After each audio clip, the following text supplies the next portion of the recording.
این 45 کیلومتر آخر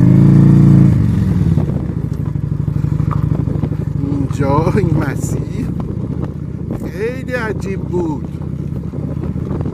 من هی دیدم 45 کیلومتر زده 55 دقیقه. اصلا فکر نمی کردم همچین جاده باشه. جاده تاریک سیاه، هیچ نوری نبود، پر دستانداز خودم بودم و خدای خودم.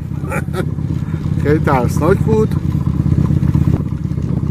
اتفاقی هم که افتاد این بود که من توی پمپ بنزین دستکشم رو گم کردم. دستکشم افتاد و مجبور شدم که یعنی زورم اومد اون یکی دستکش زمستونی رو در بیارم. این تیکه آخر انقدر سرد بود دستام یخ زد، خیلی سرد بود.